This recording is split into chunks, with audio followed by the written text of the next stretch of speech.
नमस्कार। हमारे देश में छात्रों के लिए विधिक शिक्षा का प्रावधान स्नातक स्तर से शुरू होता है।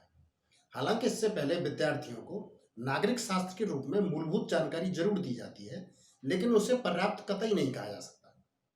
इसका दुष्परिणाम यह होता है कि वयस्क होने तक भी हमारे विद्यार्थियों के पास अपने ही देश के कानून के बारे में मूलभूत जानकारियां तक नहीं होती है।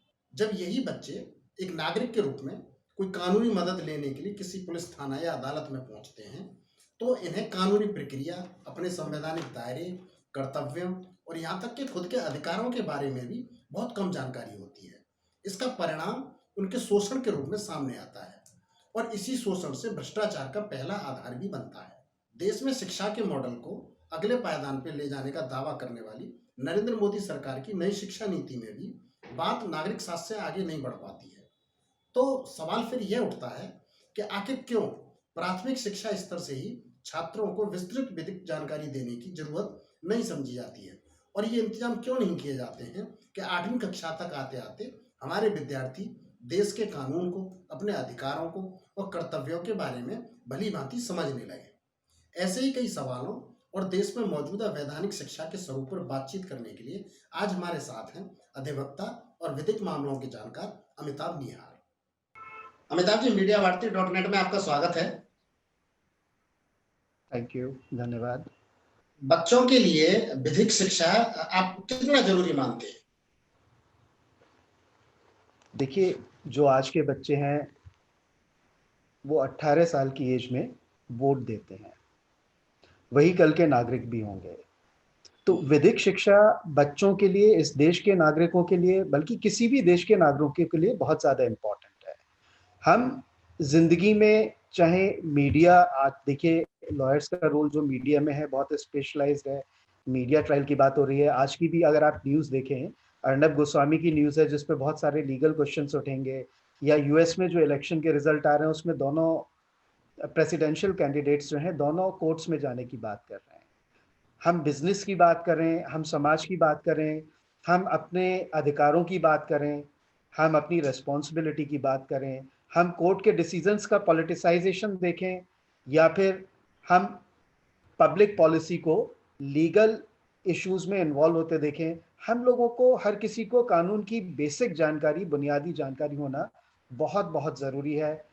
वरना इसको लोग एक्सप्लॉइट करते हैं। सड़क पे आप गाड़ी लेके जा रहे हो तो चालान हो, कोई कब किसको कैसे अरेस्ट कर सकता है, कब बेल मिलती है, कैसे मिलती है, किसी अधिकारी से बातचीत करते में, किसी भी चीज़ में, बिजनेस कम्युनिकेशन करते में, लॉ के जो बुनियादी सिद्धांत हैं वो हम बच्चों के लिए बहुत बहुत ज़रूरी है। दरअसल हमारे यहाँ प्राथमिक और जो माध्यमिक विद्यार्थियों के लिए जो विधिक शिक्षा देने की बात की जाती है, तो उन कक्षाओं में उनकी बात जो है नागरिक शास्त्र से आगे नहीं पहुंच पाती।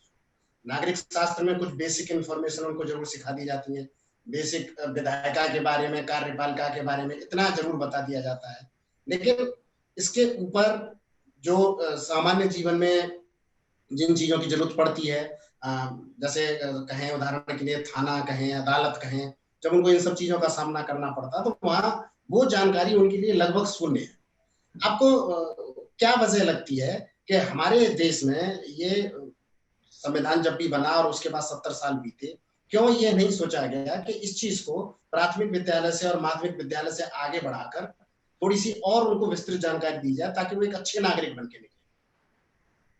आप बिल्कुल ठीक कह रहे हैं, 70 साल हो गए और बहुत ज़्यादा स्कूलों में, प्राथमिक और माध्यमिक शिक्षा की मैं बात करूंगा, बहुत ज़्यादा लीगल एजुकेशन या प्री लॉ इसको मैं बोलूँगा, इवन 11वीं 12वीं में भी लॉ के बारे में बहुत ज़्यादा नहीं पढ़ाते। 2013 में ज़रूर सीबीएसई ने लीगल स्टडीज़ की शुरुआत करी, जिसको मैं प्री लॉ ही कहना चाहूँगा, लेकिन हमें समझना होगा कि इसमें बहुत सारी चीज़ें हैं जो कि इस चीज़ को बहुत ज़्यादा आगे नहीं बढ़ा पाई। लीगल स्टडीज़ को बहुत ज़्यादा स्कूल के लेवल पे या 11वीं 12वीं के लेवल पे नहीं बढ़ा पाई। उसका एक सबसे बड़ा रीज़न है कि जो हमारा समाज है, जिस तरीके से वकीलों को, वकालत को देखता है, वो बहुत ज़्यादा अच्छा नहीं था। धीरे-धीरे इसमें काफ़ी चेंजेस आ रहे हैं। आज की डेट में अगर आप देखें, तो जो क्लैट है, कंबाइंड लॉ एप्टीट्यूड टेस्ट है, उसमें जो स्टूडेंट्स आ रहे हैं, जो क्रीम स्टूडेंट्स हैं, ब्राइट स्टूडेंट हैं, बहुत ज्यादा अब लीगल फील्ड में आ रहे हैं। पॉलिटिकल साइंस और लॉ में अगर हम देखें तो काफी उसमें ओवरलैप है। इवन अगर आप वेस्टर्न कंट्रीज में भी देखें तो लॉ कॉलेजेस में, ऐसा नहीं कह रहा कि लॉ कॉलेजेस में पॉलिटिकल साइंस का होना जरूरी है, लेकिन वो प्रेफर करते हैं कि स्टूडेंट्स पॉलिटिकल साइंस के अपने लॉ कॉलेजेस, लॉ स्कूल्स में जाएं। 2013 में इसकी शुरुआत हुई है और जो अभी हमारी नेशनल एजुकेशन पॉलिसी आई है, इसमें लीगल स्टडीज 11वीं और 12वीं के लिए की फोकस एरिया रहेगा ही रहेगा। तो सरकार जो है काफी पॉजिटिव इसमें कदम उठा रही है। और अगर आप प्रोफेशनली भी देखें, आज की डेट में बच्चा 7th 8th में ही जान जाता है उसको आगे चल के क्या करना है। काफी बच्चे फोकस्ड होते हैं कि इंजीनियरिंग करना है, मेडिसिन करना है, हमें अपना बिजनेस करना है, चार्टर्ड अकाउंटेंट बनना है, कंपनी सेक्रेटरी बनना है। तो इसके लिए बहुत ज़रूरी है कि स्कूल लेवल पे ही स्कूल्स इसकी काउंसलिंग करवाएं। काफ़ी स्कूल करवा भी रहे हैं और बच्चे को शुरुआत से लॉ के लिए भी प्रिपेयर करें। देखिए, लॉ और प्री लॉ, आपने नई शिक्षा नीति की बात की, इस पे अभी हम विचार करेंगे। इससे पहले ये थोड़ा जरूरी हो जाता है कि अब मोदी सरकार के कार्यकाल को 6 साल को छोड़ देते हैं। इससे पहले वाले जो 65-70 सालें जो हुई हैं, जिसमें ये हम नहीं कर पाए, इससे आज की स्थिति में हमारे समाज को कितना नफा या नुकसान हो रहा है? देखिए, अगर हम समाज के नफ़ा या नुकसान की बात करें और अगर हम 70 साल की बात करें, तो जो शुरुआत हमारी आज़ादी के आंदोलन की हुई थी, वो सारे के सारे, जनरली मैं बोलूँगा मेजॉरिटी जो थे इंटेलेक्चुअल लीडर्स या सोशल लीडर्स थे, सभी ज़्यादातर लोग लॉयर्स थे। तो समाज में जो इंटेलेक्चुअल लीडरशिप आती है वो लॉयर से ही आती है। और इस बात को कोई भी इनकार नहीं कर सकता कि अगर हमारे समाज में क्वालिटी लॉयर्स नहीं होंगे तो उसका प्रभाव समाज के ऊपर नेगेटिव पड़ना बिल्कुल तय है। हाँ, 70 साल में कुछ नहीं हुआ, लेकिन अगर आप देखें 1991 में जो लिबरलाइजेशन शुरू हुआ है, जिस तरीके से हमारी इकोनॉमी इंटीग्रेट होनी शुरू हुई है, जिस तरीके से नए नए कानून आए, चाहे वो बिजनेस के फील्ड में हो, as basic as cheque bouncing के केसेस में हो, कंपटीशन के केसेस में हो जहां बिजनेस का कंपटीशन होता है, कॉन्ट्रेक्चुअल ऑब्लिगेशंस की हम बात करें, महिलाओं के अधिकार की बात करें, सेक्सुअल हैरेसमेंट की बात करें, साइबर बुलिंग की बात करें, बच्चों की साइबर बुलिंग होती है, बच्चों का सेक्सुअल हैरेसमेंट होता है। इन सब को देखते हुए आज की डेट में जितना कॉम्प्लेक्स हमारा सोशल स्ट्रक्चर होता जा रहा है, इन चैलेंजेस से निपटने के लिए बहुत जरूरी है कि बच्चों को स्कूल में लॉ की बेसिक एजुकेशन देना बहुत बहुत इंपॉर्टेंट है। वरना ये बच्चों आपने के, प्लीज प्लीज आप आपने आपने नई शिक्षा नीति की बात की। नई शिक्षा नीति में आपको क्या आपने देखा, इसमें क्या नए ऐसे प्रावधान आए हैं जैसे आगे आने वाली पीढ़ियों को कुछ फायदा हो सकता है? सर देखिए, मैं इस वक्त कन्फाइन करूंगा नेशनल एजुकेशन पॉलिसी को पूरा डिबेट करने की जगह, जो उसमें कुछ पार्ट उन्होंने डेडिकेट किया है लीगल एजुकेशन के लिए, उसमें क्लियरली ये मेंशन्ड है कि जो हमारी कॉन्स्टिट्यूशनल वैल्यूज़ हैं, जो हमारे सोशल, इकोनॉमिक, पॉलिटिकल चैलेंजेस हैं, उसको ध्यान में रखते हुए स्कूल के स्तर पर 11वीं और 12वीं में वैसे शुरुआत हो चुकी है, लेकिन स्कूल के स्तर पर डेफिनेटली ये सरकार फोकस्ड है कि वो कुछ ना कुछ लीगल एजुकेशन में जरूर इसको आगे बढ़ाएगी। It may be one of the elective in class 11th and 12th, और अगर आप उसका सिलेबस भी देखें 11वीं और 12वीं में, वहाँ काफ़ी जो बुनियादी चीज़ें उनको कवर किया गया है। बच्चे को तैयार किया गया है कि ज़िंदगी के जो चैलेंजेस हैं, बिना लॉयर हुए भी, बिना प्रोफेशनल एडवाइस के भी, आप कैसे चीज़ों की बारीकियों को थोड़ा सा समझ सकते हैं। मैं केवेट देना चाहूँगा कि प्री लॉ जो है, ये लॉ की डिग्री से बहुत ज़्यादा अलग होता है। और कोई भी अगर थोड़ी सी भी जटिल समस्या में फंसता है तो उसको लीगल ओपिनियन लेना बहुत ज़रूरी है, जो एक प्रोफेशनल लॉयर ही दे सकता है। क्योंकि हमारा लीगल सिस्टम जो है सिर्फ एक एक्ट के ऊपर ही नहीं चलता, प्रेसिडेंट के ऊपर चलता है। लॉ बहुत डायनेमिक है, ये लगातार चेंज हो रहा है। जैसे ही कोई नया जजमेंट आता है वो लॉ चेंज हो जाता है। लेकिन उस जजमेंट को पढ़ने के लिए वकील जो प्रैक्टिस कर रहा है उसको ही बेसिक नॉलेज और स्किल्स होती है। हाउएवर जो भी डेवलपमेंट लीगल फील्ड में हो रहे हैं उससे सिटीजन समझें, हमारे यंग एंटरप्रेन्योर समझें, हमारी आज की जनरेशन समझे, उसके लिए भी बेसिक नॉलेज ऑफ लॉ बहुत बहुत जरूरी है।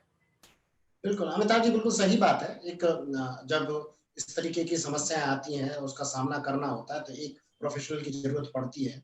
लेकिन सामान्य जनजीवन में जो चीज़ें देखी जाती हैं, उसमें ये देखा जाता है कि बहुत जो आधारभूत जो कानून की जानकारी है, कई बार वो नहीं होती।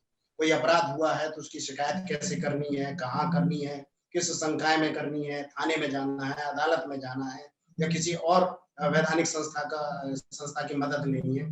ये सब जो बहुत ही आधारभूत जानकारी होती है, वो हमारे विद्यार्थियों पे नहीं होती है। विद्यार्थियों को छोड़ो, मैं कई ऐसे 30 से 35 साल की आयु का जो समूह है, उसमें भी बहुत सारे लोग ऐसे हैं जिनको इन सब चीज़ों की जानकारी नहीं होती है। और कानूनी आप एक अधिवक्ता हैं, आपको वो भी सब पता है किस तरीके से चीज़ें वहाँ मैं तो कहूँगा कि बहुत अस्त-व्यस्त भी हैं। लोगों का शोषण भी इस वजह से उनको शोषण का भी सामना करना पड़ता है। तो अब जैसे आप कह रहे हैं कि नई शिक्षा नीति में कुछ प्रावधान हैं जिनसे मदद मिल सकती है। आगे अब जैसे अब ये तो लागू होनी है नई शिक्षा नीति, इसके परिणाम अगले 5 या 6 या 7 साल में या कहिए 1 पीढ़ी बाद आना शुरू होंगे।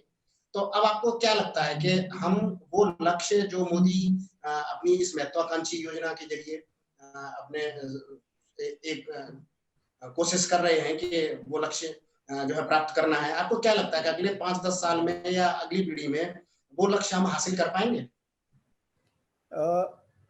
देखिए, ये 5-6 साल implementation execution is the key. ये हुँ, कोई भी पॉलिसी हो, चाहे एजुकेशन पॉलिसी हो या कोई भी पॉलिसी हो, इसके एग्जीक्यूशन के ऊपर डिपेंड करता है कि कितनी सफलता आपको मिलेगी।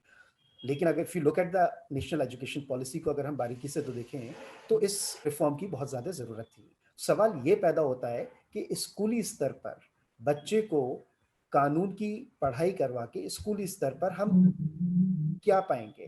तो बेसिकली क्या है, हमारा जो लीगल स्ट्रक्चर है, हमारे जो डिफरेंट ऑर्गन्स हैं गवर्नमेंट के, हमारे जो डिफरेंट जैसे कोर्ट्स हो गए, थाने हो गए, इनमें क्या काम होता है, कैसे काम होता है, उसको बच्चे एप्रिशिएट करना शुरू कर देंगे। मैं फिर से एक कैveat ज़रूर लगाना चाहूँगा कि अगर कोई क्राइम हुआ है या कोई शिकायत करनी है, तो हमें डेफ़िनिटली सारी चीज़ें खुद नहीं समझनी चाहिए। अगर हमने लॉ नहीं किया, अगर हम प्रैक्टिसिंग लॉयर नहीं हैं, और हमें वकील की सलाह ज़रूर लेनी चाहिए।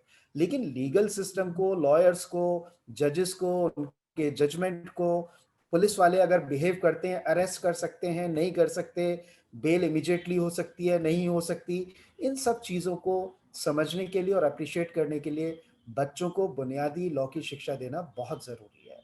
वरना आदमी अमिताभ जो जी है लीगल सिस्टम को क्रिटिसाइज़ करना शुरू कर देता है।